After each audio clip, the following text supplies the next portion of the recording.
야간 외출 제한 명령을 어긴 혐의로 1심에서 실형을 받은 아동 성범죄자도 조두순 항소심 재판도 지난 1일에 있었습니다.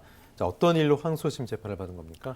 지금 이제 그 안산에서 지금 보호관찰 중인 조두순이 작년 그 12월 4일 그 부부 싸움을 하고 난 이후에 화를 삭히기 위해서 바로 자기 그 집 앞에 있는 경찰 초소를 찾았는데요.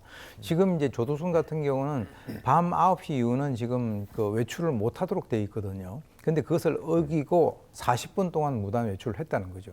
그래서 거기 와서 자기가 지금 뭐 가족하고 사이가 좋지 않아서 힘들다 이런 어떤 푸념을 했는데 그 당시에 경찰관은 빨리 들어가라라고 종령을 했음에도 불구하고 들어가지 않자 이 보호관찰관에게 연락을 해서 보호관찰관이 조사를 했습니다. 지금은 이제 이전에는 보호관찰관이 수사권이 없어가지고 문제가 되면은 뭐 경찰 부르거나 했는데요. 지금 이제 법이 개정이 돼서 이 그 사법 경찰관으로서 역할을 할 수 있게 돼 있거든요. 네.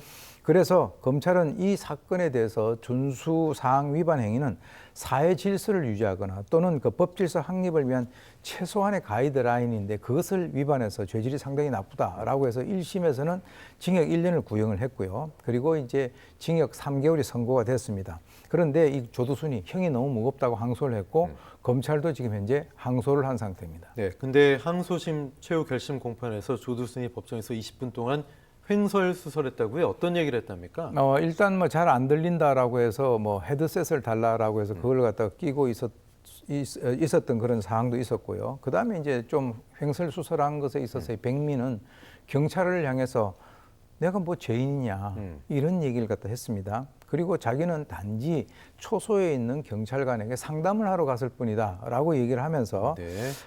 지금 드라마를 보니까 아내가 도망을 가는 게 뭐 한 2번 정도 그런 것들이 보이는데 내 아내는 22번이나 도망을 갔다. 그리고 그 마누라하고 내가 그러면 꼭 싸워야 되느냐 하는 이런 이상한 얘기를 갖다 함으로써 어쩌라는 거죠? 그죠?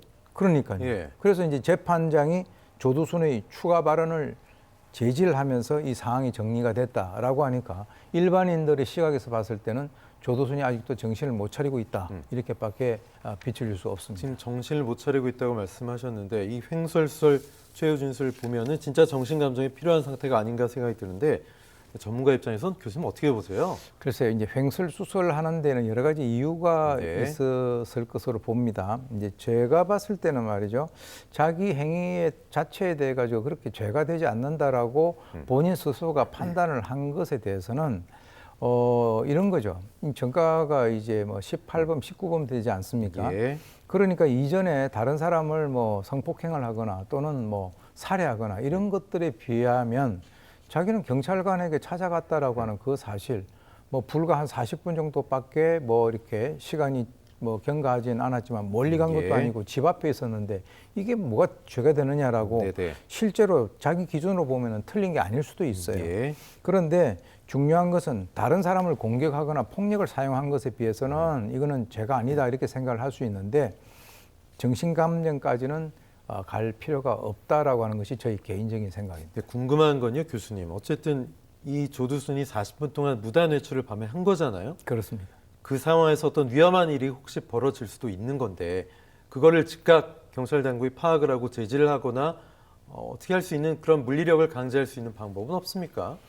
물론 이제 그 경찰 초소에 찾아왔기 때문에 그렇게 네네. 했지만 만약에 경찰 초소를 이제 벗어나서 또 다른 쪽으로 가려고 한다면 네. 그는 뭐 물리력을 행사를 해서 현장에서 뭐 체포를 한다든가 그런 어떤 조치를 갖다가 취할 필요가 있죠. 그러나 최초에는 빨리 들어가라라고 종용을 했을 때 한 1, 2분 정도 잠깐 왔다가 들어갔더라면 이렇게까지 일이 크지는 않았을 거라고 생각이 듭니다. 네, 알겠습니다. 야간 외출 제한 명령을 어기고 거주지를 무단 이탈한 조두순. 뭐 이 사건을 계기로 제2, 제3의 비슷한 일들이 일어나지 않을까? 그게 이제 우리는 가장 걱정되고 겁이 나는 거잖아요. 그렇죠? 예. 어떤 점들이 좀 제도적으로 보완이 돼야 된다고 보십니까? 실제로 이제 안산의 이제 조두순의 그 근처에서 사는 주민들 같은 경우는 그 근처에 CCTV가 많이 설치가 돼 있고 또 경찰 초소까지 있긴 있지만 이 조두순이 주는 이 부정적인 이미지 또는 이 영향에 의해서 사실 그 조두순과 같은 사람이 자기 그 하고 직선거리로 뭐 한 50m, 100m 내에 산다라고 하는 그 자체가 상당히 그 어떤 스트레스를 줄 수 있는 그런 요인입니다. 그리고 이제 실제 이 전자감독 대상자들이 위반 그 건수 같은 경우도 상당히 지금 현재 늘어나고 있고요. 예. 특히 이제 야간이라든가 이동 아동들의 이제 그 통학 시간대에 이런 특정 시간대 외출을 제한하는 외출 금지 그 준수 위반도 상당히 많이 늘어났거든요. 그래서 제가 볼 때는 지금 뭐 현재 그 우리 국가에서도 노력을 하고 있긴 있습니다만은 이 보호 관찰관 수가 아직도 그렇게 많지 않다. 많이 모자란다라고 하는 그런 어떤 지적들이 있는데 네. 이런 것들과 연관해서 지금 이번에는 뭐 조치를 잘 했다라고 저는 봅니다. 그러나 이와 같은 일들이 자주 발생이 된다라고 한다면 우리 국민들이 상당히 불안해할 것이기 때문에 예. 이번에 이제 재판부에서도 징역 3개월을 갖다가 선고를 한 것도 바로 그런 맥락이 아닌가라는 생각이 듭니다. 알겠습니다. 교수님 말씀 여기까지 듣겠습니다. 우윤성 교수님이었습니다. 고맙습니다.